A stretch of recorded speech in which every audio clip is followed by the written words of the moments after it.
This really has hit me like a train. The girl who made headlines around the world, tonight speaking only to ABC News, what she now faces. Can she be forced to return to Italy to serve a prison sentence? Her parents struggling to make sense of the latest verdict. I heard the word guilty. All of our hearts sank. And a fresh look at the whole story and the questions that persist. Was she an innocent American abroad or a cold and savage killer who took the life of Meredith Kercher? There have been 3 verdicts rendered on Amanda Knox. Is it possible the jury that found her innocent is the one that's wrong? And today, all new details from the judge who sentenced her.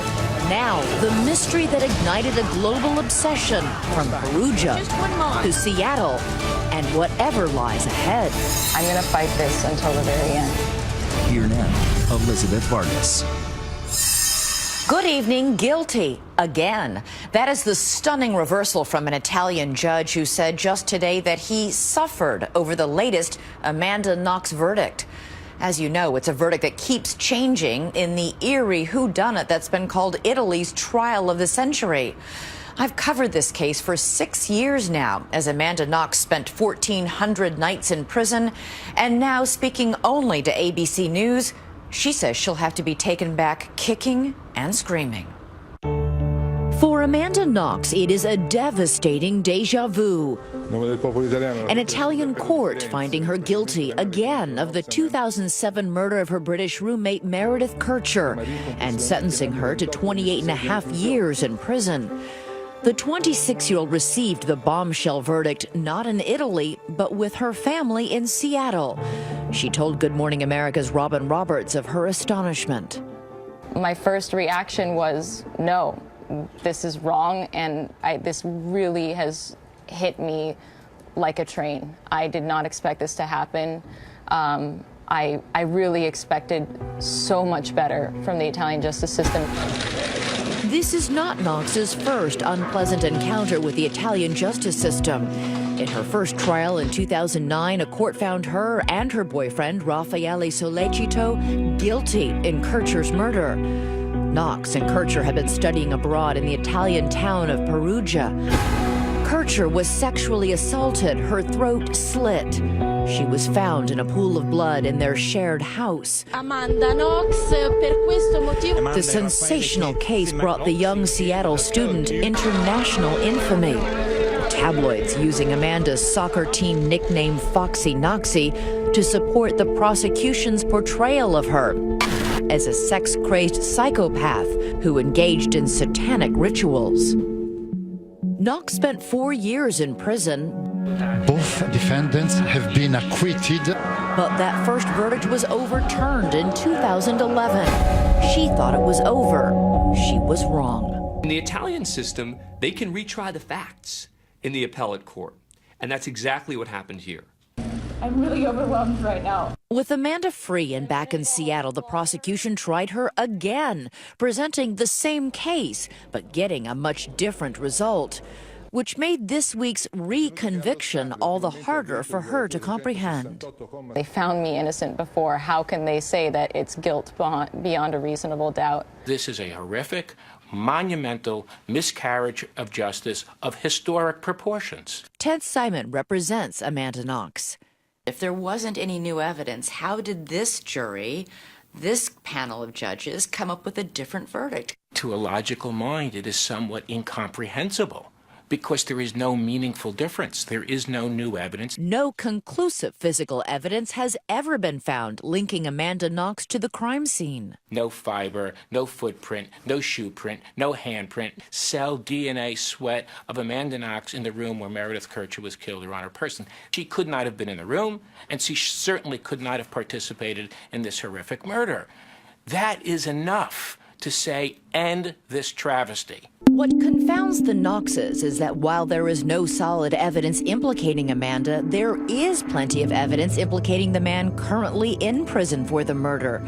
The man whose DNA, shoe print, and handprint was found all over her blood-splattered bedroom. A petty thief named Rudy Gaudet. Yet, Gaudet's sentence is just for 16 years, 12 years less than Amanda's. raising questions about whether or not the prosecution is overzealous. I really hope that people try to understand that, like, when you have overzealous prosecutors and when you have a biased investigation and things happen, and I'm not crazy. The verdict raises serious questions about the Italian judicial system. Covering this story on 2 continents since 2007, I once tried to ask the original prosecutor, Giuliano Menini, to answer an important question, perhaps the biggest question of the whole case. Why would Amanda ever want her roommate dead? Can we have a moment, please? After some initial reluctance, Just one moment. prosecutor relented. And at the beginning of this case, you had said you thought this was part of some satanic ritual. Do you still believe that to be true? He denied saying it ever was satanic. Why are you asking for life in prison for Amanda Knox? Because they killed with no motive, Prosecutor Menini said. The law dictates they must go to prison for life. With this week's guilty verdict, the AP reports that the judges in the case will soon present their theory of the crime, including the motive. Knox's legal team will then have 45 days to appeal. If Italy's highest court upholds this ruling, Amanda Knox is a convicted murderer in Italy. They are going to say, we want her back on our soil. The U.S. is going to have to make a difficult decision because in most cases where someone's been convicted of murder, the U.S. would extradite her. Finally!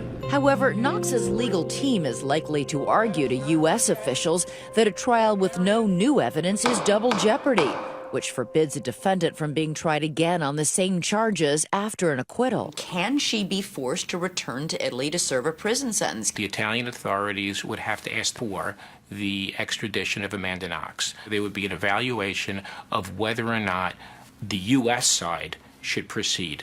They may not. It's not a slam dunk. Clearly not. A court would then determine whether or not the United States Constitution, the highest law of the land, was violated. What major are you? Amanda Knox recently told the Guardian newspaper that no matter what the verdict was, she would not return to Italy. I'm definitely not going back willingly.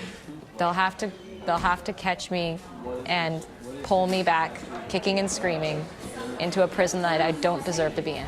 In Italy, the options are more limited for Amanda's Italian ex-boyfriend, Raffaele Sollecito, also sentenced to 25 years in jail for the murder. My initial thought after the verdict was, oh my God, Raphael. I don't know what I would do if they imprisoned him. Like, it's maddening. Just yesterday, police stopped Sollecito not far from the Austrian border and confiscated his passport. He denies he was trying to flee the country, saying he was only on a trip to visit a friend. As for the family of the 21-year-old victim, Meredith Kircher, another verdict, another press conference, but still no final resolution. Nothing's, of course, going to bring Meredith back. Nothing will ever take away the horror of what happened to her.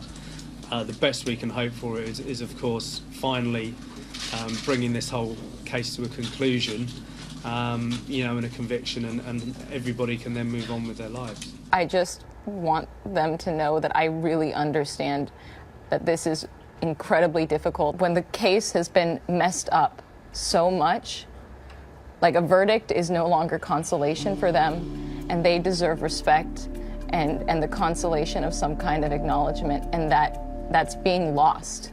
And it's, I really wish them the best. I can only testify to what happened to me and hope that people believe me, but I think the answers are out there, and I really, really ask that people try to look for those. After what you've heard, do you think Amanda Knox will be sent back to Italy? If you were her, what would you do if the government decided to force you back? We're on Twitter tonight, so let us know. Tweet me using the hashtag ABC2020. We'll be right back.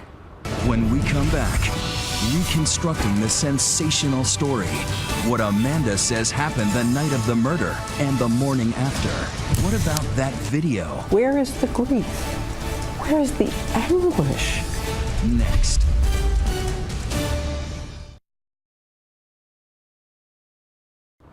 When I first began covering this case, it almost seemed to be a tale of two Amandas. Which was the real one? The innocent girl next door, out of her depth in a foreign country? Or Foxy Knoxy of so many lurid headlines? Knox herself tried to set the record straight in her book called Waiting to be Heard, as she explained to my colleague, Diane Sawyer. What's the first thing you want people to know about you? I want the truth to come out. I'd like to be reconsidered as a person. Hey, it's Amanda Knox from West Seattle. Amanda Knox says, imagine it was your daughter growing up in a middle-class suburb of Seattle. Her divorced parents still living within walking distance of each other. Above all, she says she loves her family. The wonderful thing about my family is that we need each other, always, all of us. And whatever happens to one of us happens to us all. She describes herself as quirky, often too loud, uncensored, strange, like the eccentric heroine of the French film Amélie. But she is still living in Seattle, a junior year in college, on the dean's list, when she decides it's time to leave home and venture out. An adventure of fill in the blank. An adventure of selfhood. I'd say. I mean, I was at an age where you know, you're both insecure, but you're confident at the same time. Naive? I was naive enough that I didn't understand the way bad things can happen to regular people for no reason. She worked 3 separate jobs to earn the money for her year abroad. Her sister Deanna dropping her off in Italy, making a video as they head there, teasing her about her new life and the boys she'll meet. First up, that naked Michelangelo statue of David. The statue of David? Oh. Well, dude, I swear to God, I don't know what it is about people who think that guys are not attractive physically, but... Though Amanda's real crush, Harry Potter. Harry Potter, then how you are in love with Harry Potter? I am. I'm reading it in German, and I'm going to get the second one in Italian, and I'm not even going to be able to read it because I can't even do Italian yet, but it's going to happen, baby. You look at the picture of the girl who arrived there. What would you want to say? I want to tell her not to be afraid of what's going to happen, because what happened to me hit me like a train. You are looking at a surveillance camera in Perugia, Italy, as day turns into night. November 1st, 2007, 8:41 p.m. There is a small dot there, hard to see, something moving. In court, they will say this is probably the last image of Meredith Kercher alive, heading toward her home about 100 feet away. She will be brutally attacked in her bedroom, and we warn you, this police video is graphic. There are 47 cuts and bruises on her neck, legs, face, inside her mouth. Her clothes ripped off, and around her body, etched in blood, a shoe print, a handprint on the wall, a footprint on the bath mat in the bathroom, drops of blood on the faucet. Meredith Kercher had studied karate. It's clear she fought hard for her life. A life filled with possibilities. This is her acting in a music video back home in England. She's studying politics in Perugia, has lots of British friends. Then 6 weeks before her death, she meets her new roommate in the house, the American Amanda Knox. Knox says she and Meredith and their 2 Italian roommates became easy friends, happy. Though at the trial, Meredith's friends will testify she was annoyed by Amanda's loudness and lack of inhibition. Were you ever jealous of her? No. Were you ever angry at her? No. Amanda Knox has now been in Italy 5 weeks, going to school in the morning, working for a bar at night. Then she goes to a classical music concert and sees a young man who reminds her of Harry Potter, a graduate student in computer science, nerdy, very inexperienced with girls. Raffaele Sollecito says he can't believe the beautiful, uninhibited American is looking at him. Colpe di fulmine? Un colpo di fulmine. That's a lightning strike. Yeah. He He writes about how taken he was with me, and I really liked him as well. They have known each other just 7 days before they enter the 24 hours at the center of this mystery and this debate, the night of November 1st when Meredith Kercher is murdered. Amanda Knox says she and her new boyfriend have been spending nights at his apartment. What are you doing the night of November 1st? November 1st, we stayed in, and we had dinner. We watched a movie. His computer confirms that someone had ordered that movie, Amelie. A witness confirms she and Raffaele were there in his apartment as late as 8:40 p.m. We smoked. We had sex. We were together. We just hung out together. She says in the college town of Perugia, marijuana was as common as pasta, and mostly it makes her goofy and sleepy. How high were you? I had smoked a joint with Raphael, and what that did to my memories was it made them less concrete, but it didn't black them out and it didn't change them. You remember with clarity that you did not go out that night. You stayed in the whole night. We stayed in the whole night. The next morning, it is undisputed that Knox is the first person in the house where a murder has taken place. She says she made the 5-minute walk from Raffaele's apartment home to take a shower and get fresh clothes. She says she noticed the front door standing open, thought it was odd, but the latch didn't always work. And even though she saw some blood on the sink, she says she took the shower thinking maybe Meredith hadn't cleaned up, or was it her own newly pierced ears? At the sink, when I was taking out my earrings, that I noticed that there were speckles of blood. But speckles. A few drops. Did you see the bath mat? Did you Not see the yet. footprint? Not yet. I saw that when I was getting out of the shower, and I thought it was strange. But you know, people look at this and they say, door open, blood in the bathroom, those are red alarms. Well, I had never before experienced anything in my life that was drastic. Because people think you'd be automatically concerned. Well, and indeed I was. That's why I called my mom. She woke her mother in the middle of the night in Seattle. From this point on, Amanda Knox and her behavior will be a kind of kaleidoscope, shifting shapes depending on what you see. Is inappropriate behavior evidence of guilt? Or, as she says, was she just a tone-deaf girl in a trauma? She sits on Raffaele's lap at the police station, playfully making faces. She tells Meredith's grieving friends that Meredith must have suffered. She had her effing throat cut. Sorry about that now. I could have been more sensitive. Not knowing, police are studying her every move.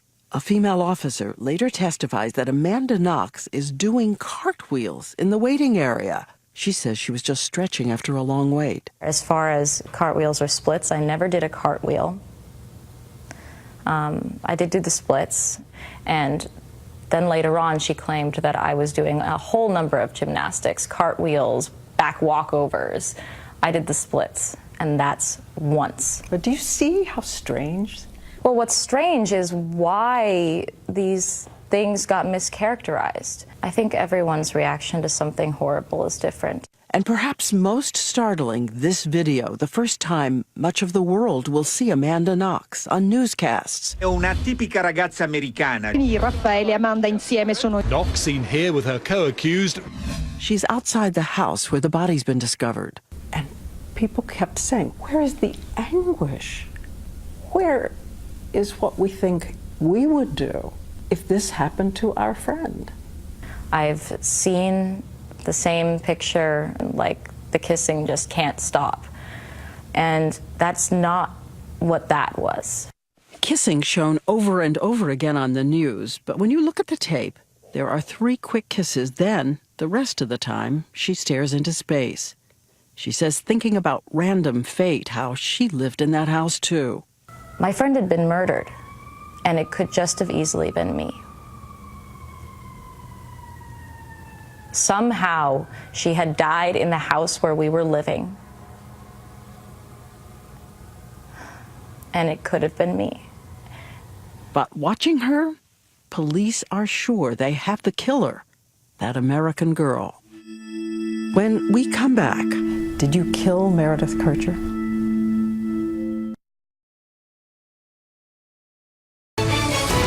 "2020 returns. Once again, Diane Sawyer. it is now the fourth night after Meredith Kercher was murdered. Amanda Knox and her new boyfriend at the police station, unaware. Police are now certain they have their killers.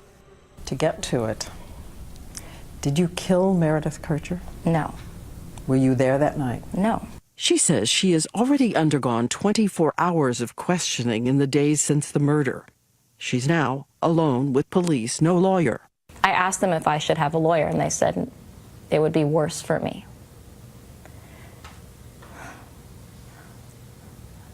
They knew what they were doing, and that is something that is unforgivable to me. What happens next is a stunning turn of events. But you confessed. Well, I didn't confess. I was interrogated. They acted like my answers were wrong. They told me I was wrong, that I didn't remember correctly, that I had to remember correctly. And if I didn't, I would never see my family. She says suddenly police start hectoring her, yelling in impenetrable Italian. She has only been in Italy 5 weeks, and at one point they bring in an interpreter who says maybe she had amnesia from the trauma of being at the murder scene. When they told me I had amnesia, it was the only reason I could think of why they were treating me that way. I trusted them. In another interrogation room, her boyfriend Raffaele is unraveling. Police say they can prove his Nike shoes matched the bloody shoe print in Meredith's bedroom. He says fearfully, frantically, he tells them maybe Amanda did leave his apartment that night. Police hammer Amanda Knox about a text she sent the night of the murder to her boss at that bar where she worked. His name is Patrick Lumumba. She writes him in Italian, "See you later." Not aware, she says, that unlike in English, it suggests you actually plan to meet. And so when they pushed me about Patrick's message and told me to think, told me to remember that I had met him,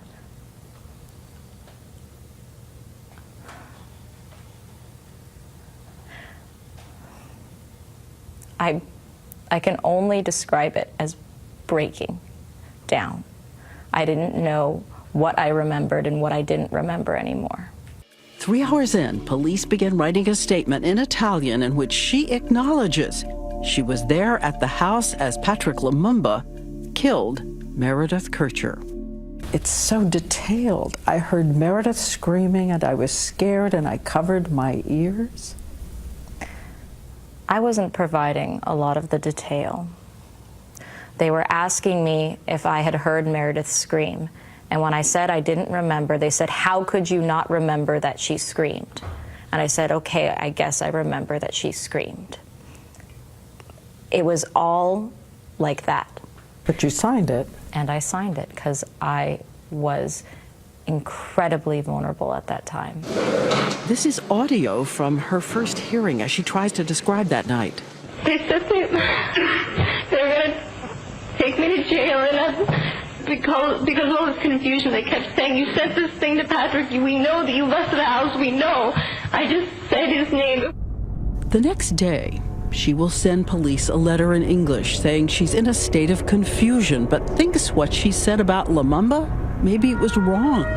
Lumumba had 11 people who could give him an alibi and says she ruined his reputation and his life that night.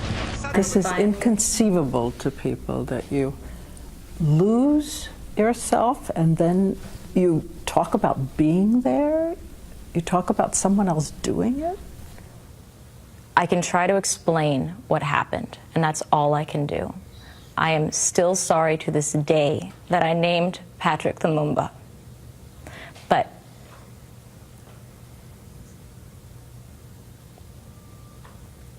I was demolished in that interrogation. And something curious. Police say they failed to make a recording of that night. this is what I'm up against. And she is also up against a formidable adversary, the prosecutor, who has been watching her. Giuliano Menini, a kind of celebrity expert in Italy on sex rituals and murder, believes he has another tantalizing case with a decadent American girl. And when they finally told me they had to take me to the jail, I did not understand why. And they said, it's for your protection. We're protecting you. But the prosecution alerts the press. The global obsession has begun. An angel-faced killer has been apprehended. Next. Everything that I thought I knew about the way justice worked was gone.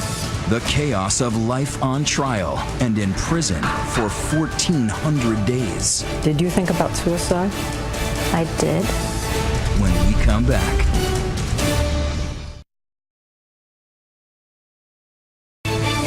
"2020 continues with Amanda Knox, guilty again." The trial is ready to begin. Amanda Knox says because she's been staying in prison, she doesn't grasp that to Italians she's become a pariah, the presumptuous, promiscuous American.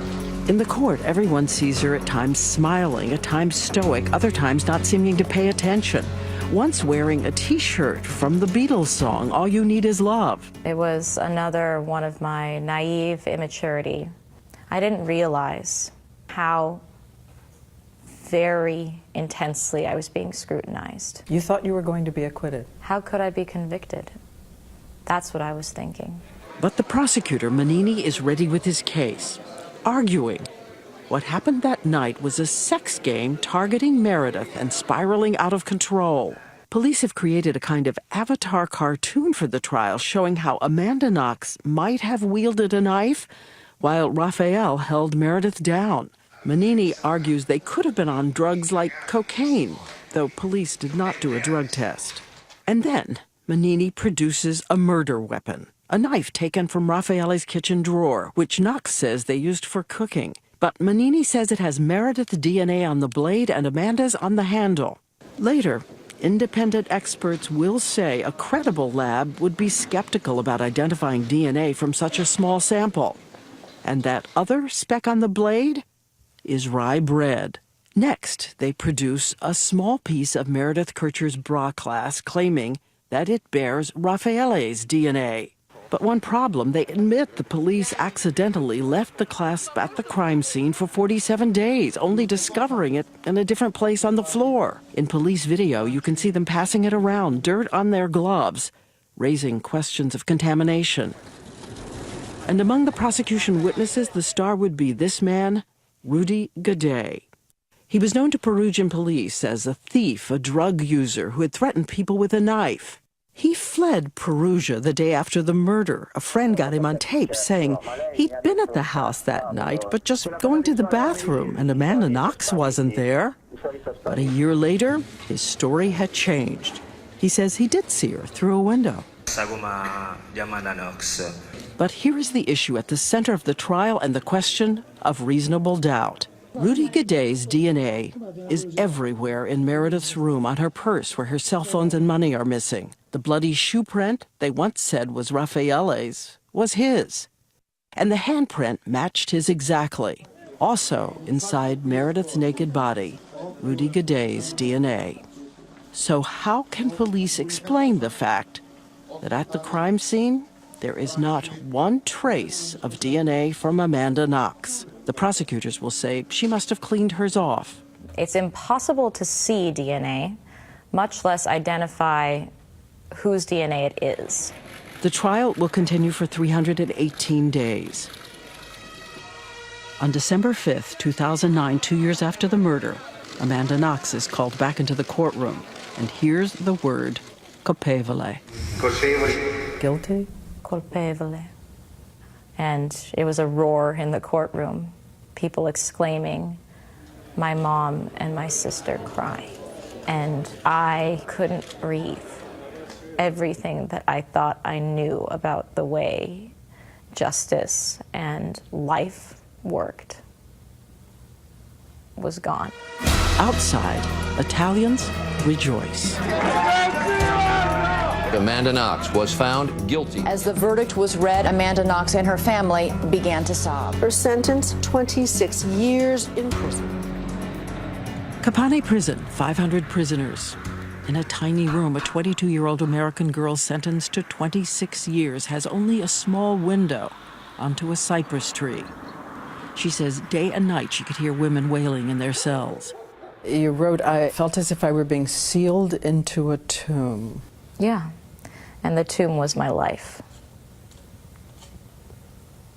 It wasn't the prison, it was my life. Did you think about suicide? I did. She writes she considered cutting her wrists in the shower or swallowing bleach.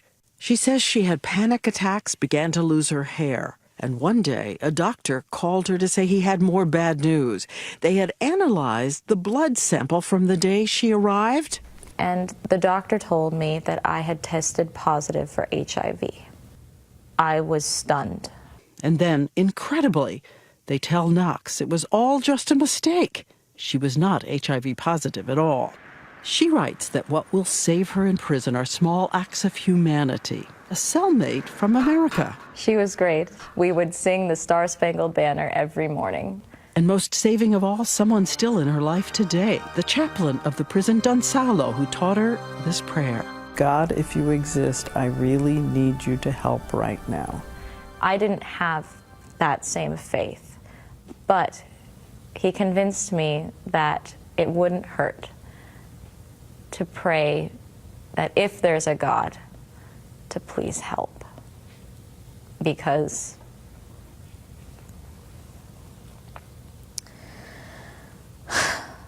we're all helpless.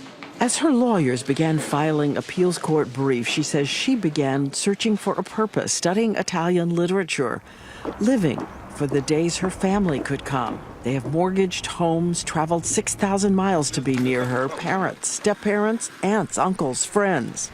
I saw them 1% of the time, and yet they were always there. They were there 100% of the time. Did you think what it was costing them spiritually, actually?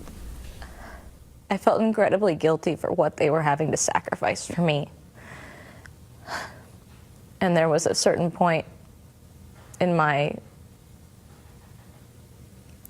thinking in prison that if it didn't work out and I never was free again, I was trying to figure out how I could ask them to move on with their life without me, because I was tired of them having to sacrifice everything for me.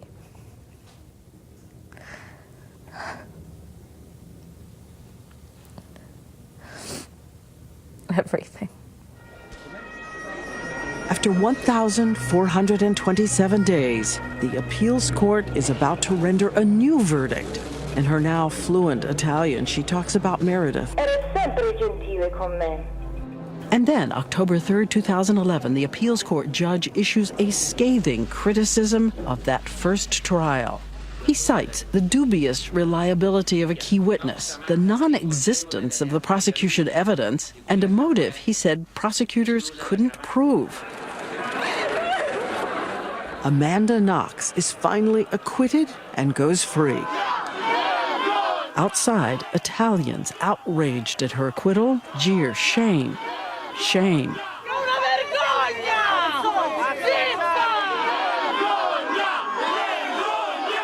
Next, never-seen video of Amanda at home, overjoyed to be free, but her mind still in a sort of prison. I thought I was okay, I was home, and I wasn't. And now, the newest worry. Can she be forced to return to Italy to serve a prison sentence? When we come back. Now, picking up with Amanda's triumphant return to American soil and that fresh air of Seattle, she was free for now, But the traumatic memories of Italy and her time in jail were never far away, and nor was the weight of wondering if she could be sent back to serve a new sentence. With this week's verdict, those fears are now front and center. I'm really overwhelmed right now. When Amanda Knox set foot on U.S. soil for the first time following the reversal of her Italian murder conviction, she was fighting back tears. I was looking down from the airplane, and it seemed like everything wasn't real. As we spoke with her last year, Knox was back with her family, trying to resume a life interrupted by the murder of her college roommate. Thick prison walls were suddenly replaced by the lush green of Seattle and the company of her sister Deanna. After being surrounded by concrete for years, just the same gray dirtiness and hardness, it was incredible to be surrounded by these huge trees and the softness of the ground. Wanting desperately to slip back into the quiet life she once had there, Amanda enjoyed simple pleasures like playing video games. Mine's happy. She was even able to talk about her life behind bars. Did I tell you guys the different ways that we learned how to remove hair in prison because we weren't allowed to have razors? Different ways to remove Like hair. shave your legs. You can use rubber bands. Did you know that? But kidding aside, those 1,427 days in prison haunt her.